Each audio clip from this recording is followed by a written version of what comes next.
muhimu zaidi. Bwana Yesu asifiwe. Amen.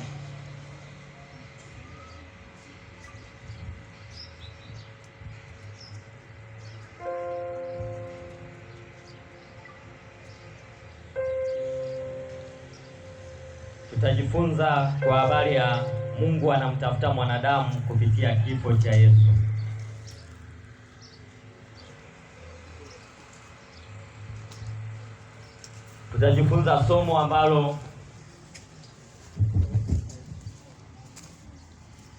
Tutajifunza somo ambalo linasema Mungu anamtafuta mwanadamu kupitia Kristo Yesu.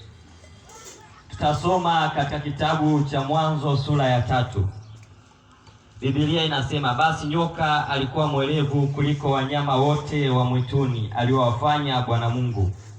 Akamwambia mwanamke, ati hivi ndivyo alivyosema Mungu, msile matunda ya mti yote ya bustani? Mwanamke akamwambia nyoka, matunda ya mti ya bustani twaweza kula, lakini matunda ya mti ulio katikati ya bustani Mungu amesema msiale, wala msiyaguse, msije mkafa. Nyoka akamwambia mwanamke, hakika hamtakufa, kwa maana Mungu anajua ya kwamba siku mtakaokula matunda ya mti huo mtafumbuliwa macho yenu, nanyi mtakuwa kama Mungu, mkijua mema na mabaya. Mwanamke alipoona ya kuwa ule mti wafaa kwa chakula, wapendeza macho nao ni mti wa kutamanika kwa maarifa, basi akatwaa katika matunda yake akala, akampa na mumewe naye akala. Wakafumbuliwa macho yao wote wawili, wakajijua ya kuwa wa uchi, wakashona majani ya mtini, wakajifanyizia nguo. Kisha wakasikia sauti ya Bwana Mungu akitembea bustanini wakati wa jua kupunga. Adamu na mkewe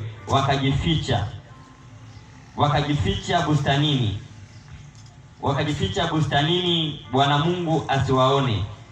Bwana Mungu akamuita Adamu akamwambia, uko wapi? Akasema, nalisikia sauti yako bustani, nikaogopa, kwa kuwa mimi ni uchi. Akasema, ni nani aliyekuambia ya kuwa uchi? Je, umekula wewe matunda ya mti niliokuagiza usiale? Tafika mstari wa 21. Basi Bwana Mungu akawafanyia Adamu na mkewe mavazi ya ngozi akawavika. Bwana Yesu asifiwe. Amen.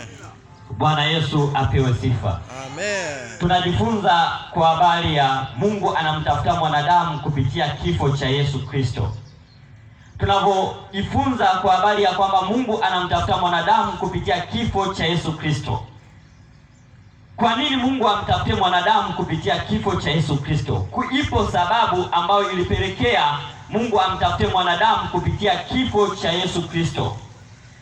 Moja ya sababu tunaona ya kwamba Mungu baada ya kumuumba mwanadamu alimpa maagizo, alimwambia ya kwamba matunda ya bustani, kila kitu kilichopo katika bustani unaruhusiwa kula, lakini pasipo matunda ya mti wa katikati hauruhusiwi kuyatumia, kwa sababu ukiyala utaingia katika shida ya mauti. Lakini mwanadamu alikutana na nyoka. Biblia imeelezea nyoka, lakini nyuma ya nyoka ni shetani ndiyo aliyohusika kumdanganya mwanadamu. Akamwambia ya kwamba ati hivi ndivyo alivyosema Bwana Mungu. Tunaona baada ya hapo mwanamke anamjibu, anamwambia kwamba Mungu kasema hivi ya kwamba matunda ya mti ya bustani tunaweza kula isipokuwa mti huu. Naye akamwambia kwamba Mungu amewadanganya. Mungu anajua ya kwamba mkila matunda haya mtakuwa kama yeye, mkijua mema na mabaya. Tunaona mwanamke alipoona ya kwamba matunda yafaa kwa chakula nao yatamanika, akayala, akampa na mumewe. Baada ya kula tunaona ya kwamba ni kweli hawakufa kwa muda huo, ni kweli kwa wakati huo hawakufa, lakini kitu ambacho kilitokea ni nini? Ya kwamba wakajikuta wapo watupu, wapo uchi. Mara kwanza walikuwa wamevikwa vazi la utakatifu, vazi la utukufu. Baada ya kumtenda Mungu dhambi, vazi la utukufu likaondoka juu yao. Baada ya kumtenda Mungu dhambi, vazi la utakatifu likaondoka juu yao. Ndipo wakagundua ya kwamba wapo uchi. Mara kwanza walikuwa wanaishi hawana kitu chochote ambacho kinawapa hofu ndani ya mioyo yao ya kwamba wapo uchi, walijiona wapo sawa. Lakini baada ya kumtenda Mungu dhambi, baada ya kumkosea Mungu, ndipo tunaona ya kwamba wanagundua kwamba wapo uchi. Kwa akili ambazo Mungu aliwapa, wakaamua kutafuta majani ili kusudi watengeneze vazi, ili kusudi waweze kujistiri. Lakini vazi ambalo alitengeneza Adamu kwa ajili ya kujivisha yeye na mkewe alikuweza kuastiri. Kwa sababu gani alikuweza kuastiri? Kwa sababu ya kwamba viwango ambavyo Mungu alikuwa ametumia kuwatengenezea vazi la utakatifu ni tofauti na viwango ambavyo wao walitumia kwa akili zao kujitengenezea vazi ambalo walifikiri kwa akili zao linaweza kuastiri. Hivyo ikamgharimu Mungu achinje mwana kondoo ili kusudi awavike vazi ambalo linaweza kuastiri. Hiyo yote ulikuwa ni upendo wa Mungu kwa mwanadamu. Hiyo yote ulikuwa upendo wa Mungu kwa mwanadamu. Anamwambia mwanadamu, hata kama umenikosea, hata kama umenikwaza, hata kama umetenda maovu, lakini upendo wangu kwako bado ni ule ule. Upendo wako kwangu haujabadilika. Upendo wangu kwako haujabadilika kwa sababu ya kwamba ni mlevi. Upendo wako kwangu haujabadilika kwa sababu ya kwamba ni mzinzi. Upendo wangu kwako haujabadilika kwa sababu ya kwamba ni mchawi. Upendo wangu kwako haujabadilika kwa sababu ya kwamba ni mganga wa kienyeji. Upendo wangu kwako haujabadilika kwa sababu ya kwamba unaabudu miungu migeni. Upendo wangu kwako haujabadilika kwa sababu ya kwamba umeloga wengi. Upendo wa Mungu upo vile vile. Mungu anakupenda ndugu yangu. Mungu anakuazia yaliyo mema. Mungu anatamani upokee vazi jeupe la wokovu ambao alimfanyia Adamu na mkewe. Alimwambia, ni kweli mwanangu umenikosea, ni kweli mwanangu umenitenda dhambi, ni kweli mwanangu hukuitii sauti yangu, lakini upendo wangu kwako haujakupungukia.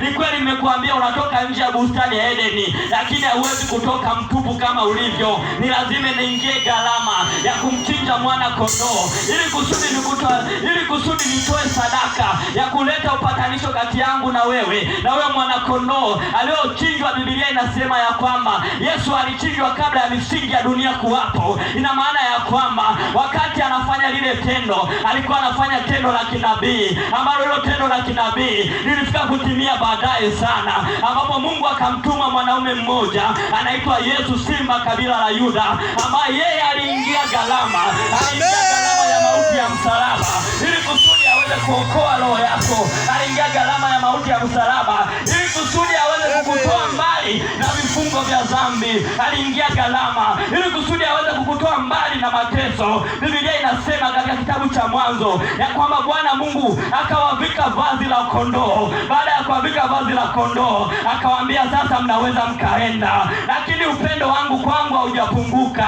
Inawezekana ukasema ya kwamba kama ubaya nimefanya sana, kama uharibifu nimefanya sana, kama machafu nimefanya sana. Hayo machafu ambayo umefanya, hayo mabaya ambayo umefanya, yaondoe thamani ya Mungu kwako. Mungu akikutazama na kuona ni wa thamani, hivyo anaamua kumtuma mwanae wa pekee ambaye anaitwa Yesu wa Nazareti. Hivyo anaamua kumtuma mwanae wa pekee ambaye anaitwa Yesu, simba kabila la Yuda, aliyekubali kufanyika mwili ili kusudi amuokoe mwanadamu, ili kusudi amuokoe mwanadamu na utumwa wa dhambi, ili kusudi amuokoe mwanadamu na mateso. Biblia inasema ya kwamba Yesu akakubali kuacha enzi, Yesu akakubali kuabudiwa, Yesu akakubali kuacha kuabudiwa. Yesu akasema ya kwamba nitakwenda kumpatanisha mwanadamu na mbingu, nitakwenda kumpatanisha mwanadamu na mbingu. Dhambi ilitutenga mbali na mbingu, dhambi iliondoa utukufu wa Mungu juu ya Adamu. Hivyo Adamu akaamua kuishi maisha ambayo ni nje ya upendo wa Mungu, lakini Mungu alisema ya kwamba anampenda mwanadamu. Ndio maana jioni ya leo Biblia inasema ya kwamba wakati wa jioni ni wakati kama huu. Biblia inasema ya kwamba Mungu akaenda katika bustani ili kusudi amtembelee mwanadamu ambaye alimuumba kwa mfano wa sura yake. Anafika anakuta ya kwamba mwanadamu tayari uharibifu umeshaingia. Mwanadamu anamkimbia Mungu, mwanadamu anataka kujitenga mbali na Mungu. Mungu alipouliza swali ya kwamba Adamu uko wapi, haina maana ya kwamba Mungu alikuwa ajui Adamu yuko wapi. Alikuwa anajua ya kwamba Adamu alipo, lakini alichokuwa anataka kufahamu ya kwamba kumpa ufahamu ndani ya moyo wake Adamu ya kwamba iko kitu ambacho umekifanya, ni kitu ambacho kimefungua mlango mwingine. Adui amepata nafasi, ameingia ndani ya maisha yako na kuondoa utukufu ambao mimi nilikuvika. Hivyo Mungu akaamua ya kwamba kumuuliza Adamu uko wapi. Na jioni ya leo Mungu ya kwamba ameamua ya kwamba kukuuliza mwanadamu uko wapi. Utamkimbia hata lini? Unasema ya kwamba siwezi kuokoka kwa sababu kuokoka ni baada ya kufa. Sio kweli. Biblia inasema ya kwamba baada ya kufa ni mauti, baada ya kufa ni hukumu. Ina maana ya kwamba kama utaokoka hapa duniani, hukumu itakukuta. Na Yesu alisema ya kwamba yeye ndiyo mwana kondoo wa ulimwengu aondoaye dhambi za ulimwengu. Haijalishi ya kwamba umetenda dhambi kiasi gani, haijalishi ya kwamba umeharibu kiasi gani, haijalishi ya kwamba umeua wengi kiasi gani, haijalishi ya kwamba umetoa mimba kiasi gani, haijalishi ya kwamba umeiba kiasi gani, haijalishi ya kwamba umeloga wengi kiasi gani, haijalishi ya kwamba umehangaika kwa waganga wengi kiasi gani, haijalishi ya kwamba umefanya sofa mbele za Mungu kiasi gani, upendo wa Mungu uko pale pale. Mungu anakupenda ndugu yangu. Mungu anakupenda ndugu yangu. Mungu anakupenda baba yangu. Mungu anakupenda baba yangu. Mungu anakupenda baba yangu. Mungu anakupenda mama yangu. Mungu anakupenda dada yangu. Haijalishi ya kwamba umejiuza kiasi gani, haijalishi ya kwamba umeishi maisha ya kikahaba kiasi gani. Biblia inasema ya kwamba kulikuwa kuna kahaba mmoja aliyokuwa anaitwa Rahabu. Mungu alimpenda na ukahaba wake. Hata wewe Mungu anakupenda hivyo hivyo. Kinachotakiwa kwako ni kurudi tu kwa Bwana. Kumwambia Bwana, nipo tayari kukurudia. Bwana, nipo tayari kukutumikia.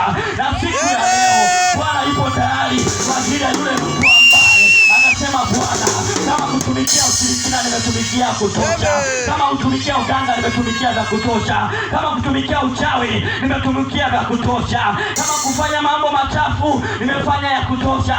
Sasa yatosha.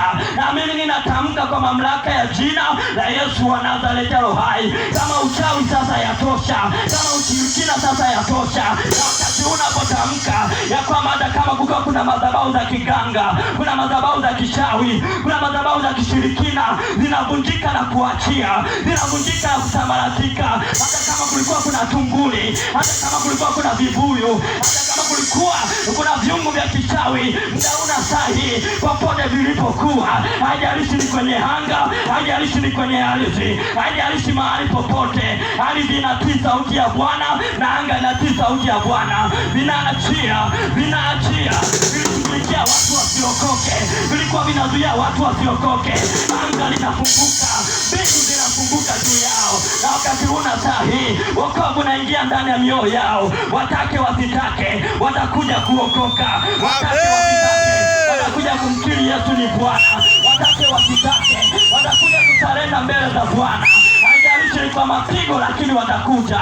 Ukijitia mbishi, utakutana na pigo kuu la Bwana. Utakutana na mapigo ya Bwana. Utakuja kupona mbele za Bwana. Kinachotakiwa kwako, usikaze moyo mgumu. Usikaze moyo mgumu. Usiseme ya kwamba siwezi nikaokoka. Usiseme ya kwamba ninajivunia alichonipa Baba. Usiseme ya kwamba ninajivunia ilizi niliyopewa. Haitakusaidia chochote wakati una masahi. Moto wa Roho Mtakatifu unatembea mahali popote pale. Moto wa Roho Mtakatifu unatembea. Watake wasitake, watasarenda mbele za Bwana. Watake wasitake, watasema Yesu ni Bwana. Kwa sababu Biblia inasema ya kwamba kila goti litapigwa, kila ulimi utakiri ya kwamba Yesu ni Bwana.